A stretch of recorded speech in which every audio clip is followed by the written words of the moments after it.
এই ছেলেদেরকে কে ফিরাবে বাপ? এই বাপ, আপনাদেরকে বলি, আপনাদের এই সন্তানরা যারা দিনের পর দিন নামাজ পড়ে না, এদেরকে নামাজি বানাবে কি?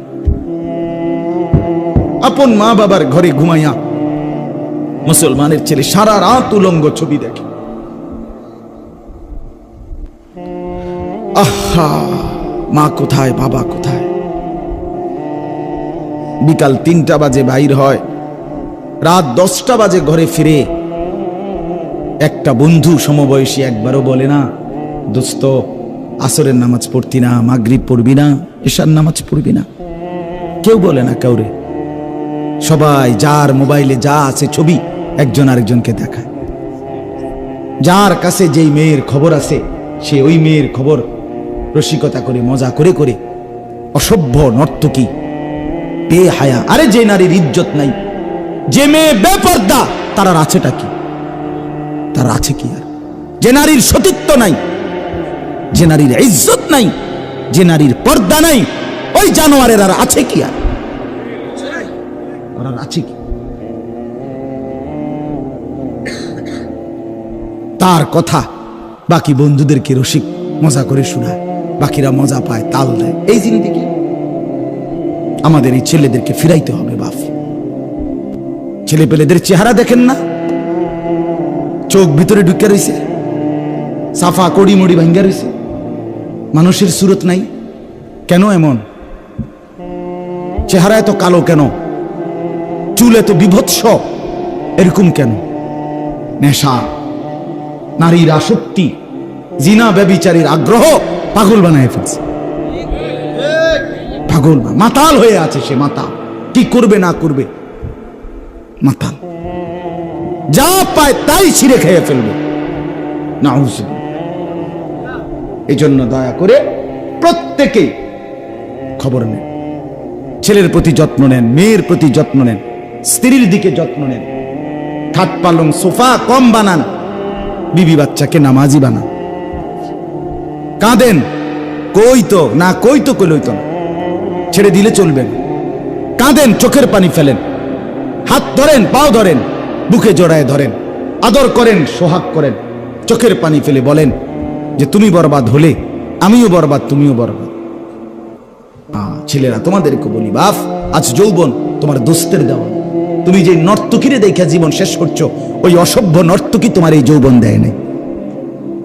তোমার শরীরের ক্ষমতা, যৌন শক্তি, তোমার যৌবনের শক্তি, যেটা তুমি নষ্ট করে দিলা নারী দেখতে দেখতে, যেটাকে হাত ব্যবহার করে নষ্ট করে দিলা, যেটাকে বন্ধুদের পাল্লায় পরে নষ্ট করে দিলা, যেটাকে উলঙ্গ ছবি দেখে নষ্ট করে দিলা, যৌবনের সেই শক্তি, আল্লাহর কসম, এটা আল্লাহ দিয়েছেন, তোমার সেই নর্তকী দেয়নি।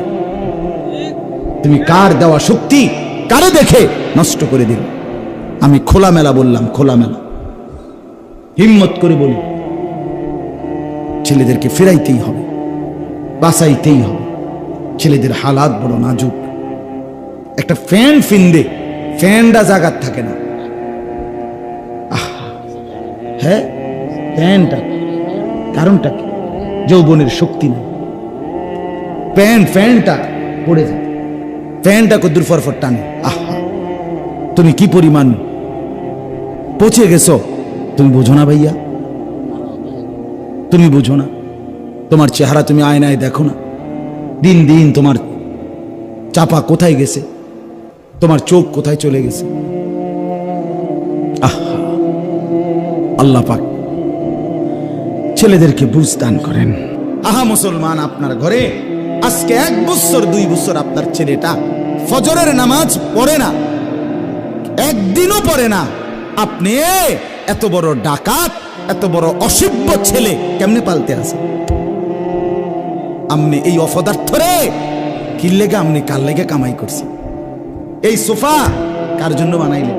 এই খাট কার জন্য বানাইলেন? এই জমি কার জন্য বানাইলেন? এই নাফরমানদের জন্য, এই বেহায়াদের জন্য, এই বেনামাজির জন্য? আস্তাগফিরুল্লাহ। এটা কথা হইল?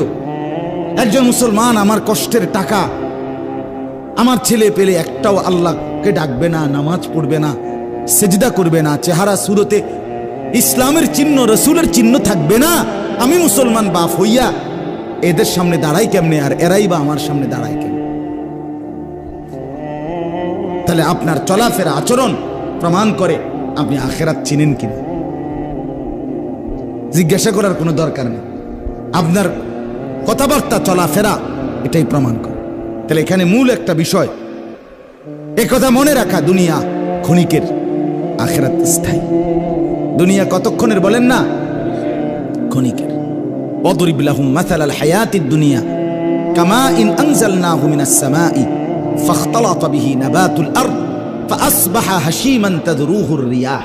আল্লাহ বলে, ও বান্দা, একটা মানুষ খেতে ধান লাগাইছে, দেখো তো ধান গাছ বড় হইছে, সবুজ হইছে, কিছুদিন পরে হলুদ হইয়া পাইকা গেছে। ধান গাছ কাটছে, বাড়িতে আইনা ধান আলাদা করে এই গাছগুলো হলুদ এগুলো শুকাইতে দিছে, এবার খড়কুটা হইয়া বাতাসে উঠতেছে। আল্লাহ বলে, বলো তো ওই শুরুর ধান গাছ বের হওয়া থেকে আজকে যে খড়কুটা হইল এই মধ্যে মোট কয় মাস? কথা কন না সবাই? না 4 বছর?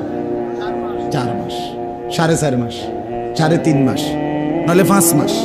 আল্লাহ বলেন, বান্দা বিশ্বাস করো, কৃষকের ক্ষেতের সেই ছোট্ট গাছের চারা থেকে শুরু করে আজকের ধান মারাইয়া যে খড়কুটা বাতাসে উড়ে এই পর্যন্ত যে দূর তোমার দুনিয়ার হায়াত এদ্দূর।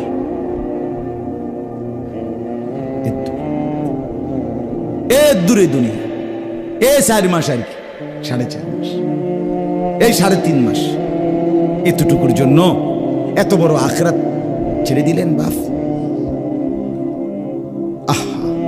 আল্লাহ নবী সাল্লাল্লাহু আলাইহি ওয়াসাল্লাম বলেন, উম্মত, এক সাগরের মধ্যে যদি কেউ আঙ্গুল দেয়, তাহলে এই আঙ্গুলের অগ্রভাগে যেটুকু পানি লাগছে এটুকু হলো দুনিয়া, আর সাগরের যে পানি রয়ে গেছে সেটার নাম হলো আখিরাত। আঙ্গুলের আগায় উঠলো কদ্দুর, সাগরে রইল কদ্দুর।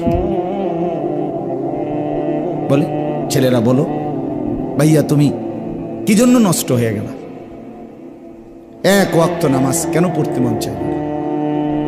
কেন নারী দেখে জিন্দেগি শেষ করে দিল? তোমার হায়াত, তোমার হায়াত, তোমার বন্ধুর হায়াত। যে বন্ধুদের সাথে আড্ডা দাও, এই অসভ্য বন্ধু যে নামাজের কথা বলে না, তার হায়াত যায় না, তোমার হায়াত যায়, সময় তোমার যায়।